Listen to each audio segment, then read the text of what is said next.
Hey, welcome back to my channel. If you are new to my channel, hi, my name is Lois Raymond, and today I wanted to share with you guys some common mistakes that a lot of couples make in their marriage.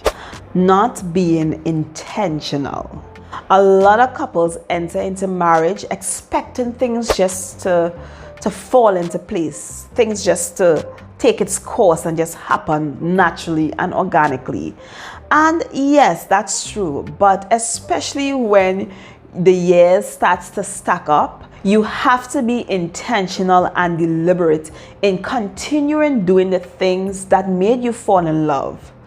When you will win each other, the butterflies that was there, you have to continue to do those thoughtful things, the things that made you guys felt special, that caused excitement, those long walks in the park, spending hours on the phone, buying roses, all those things that you guys did in that early stages of a relationship, courting, those things that was thoughtful and deliberate. Continue doing the things that made you guys fall in love. Love language mismatch. Gary Chapman, he talks about the 5 love language: words of affirmation, quality time, acts of service, receiving of gifts, and physical touch. Each of us receive love differently. And the biggest mistake that we can make is thinking the way I receive love is the way that my spouse receive love. We both are different and we both may speak a different love language. And a lot of the times we think because, okay, my love language is receiving of gifts, so I would buy my spouse all the gifts in the world. But they may say, you know what, thank you for the gifts, but I don't feel loved.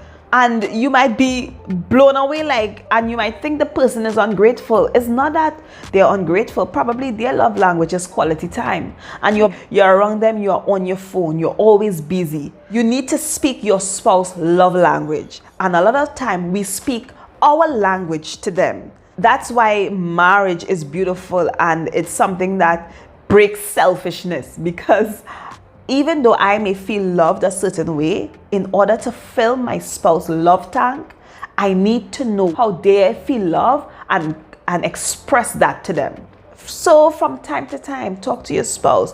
What are some ways in which you feel love? How can I best serve you? How can I fill your love tank? And for me personally, from time to time, season to season, it may vary. In one moment, in one season, I may speak one language, and in another I might speak another. So from time to time, just always communicate with your spouse. How do you feel loved and how I can best fill your love tank? Ignoring the problems and issues. There are 3 types of communicators in relationships: those that avoid conflicts, those that nag and always brings up problems, and those that are very good communicators that are sensitive and know how and when to bring up an issue and how to deal with the issue that will not cause offense or an argument. So we have the ones that avoid conflict, and this group of people, they avoid conflict for various reasons: childhood trauma, fear, they just don't like confrontations, they have a passive personality, they just allow people just to take advantage of them. And because of this, your partner will do things to say or hurt you, and you will not address it and you will not deal with it until it's too late, and then one day you just blew up. But then there is the ones that is the naggers. They always constantly brings up the problem. Everything is a problem. Everything. You just bring up problems upon problems about problems. They constantly wanting to correct, constantly want control, highlights the flaws, and sometimes can really make you feel like if you're not good enough. And these people have to be careful because it can lead to retaliation, rage, anger, and offense and bitterness from your spouse. You have to know when and how to address things with your spouse, and also when to give grace. Sometimes you just have to let things slide. Not everything you have to bring up and address. Sometimes you just have to give people time to change.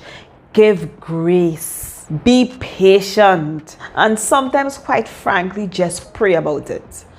Not having boundaries. Boundaries are there. It's like a safe zone. It's like a border.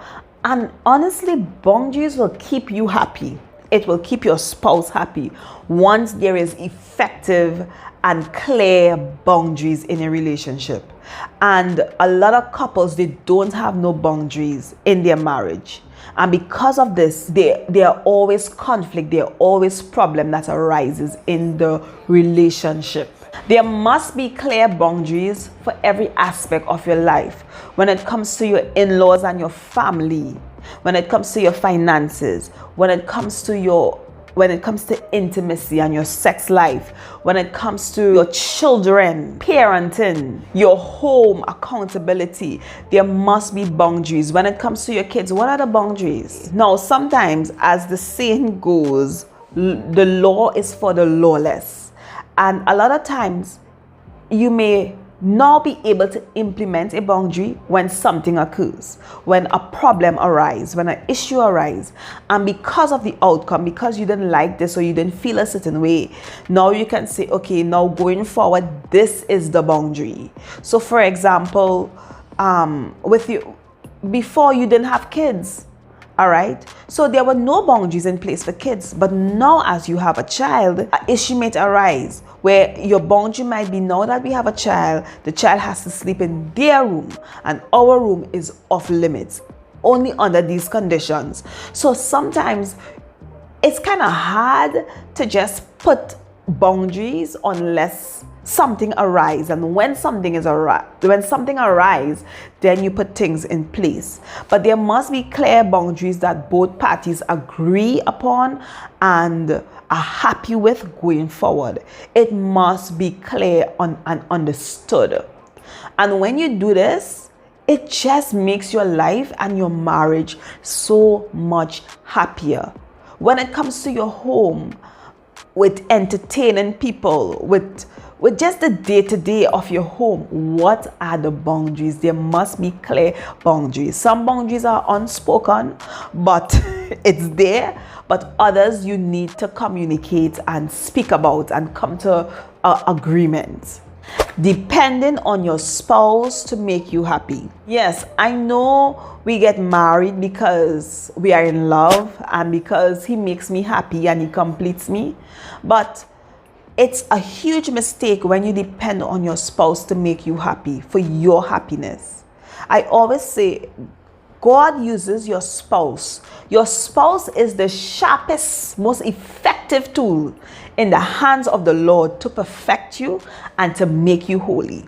And marriage is not just about happiness, but it's about holiness. It's about being like Christ, and marriage will make you holy if you allow the Lord to work in you. The greatest deliverance and burden that will be lifted off of your shoulders as wives is the moment you realize that my spouse's responsibility is not to make me happy, but there's where I look to God. He is the source of my joy.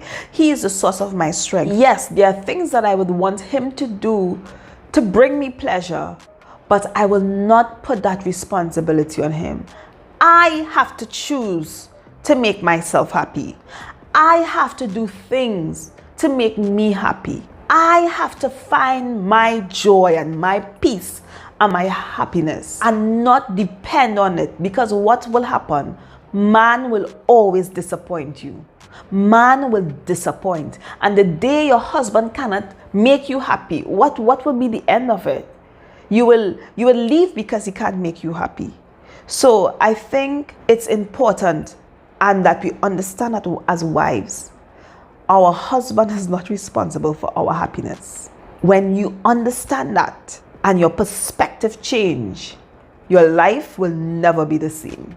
The quality of life that you live will raise because of this mind shift.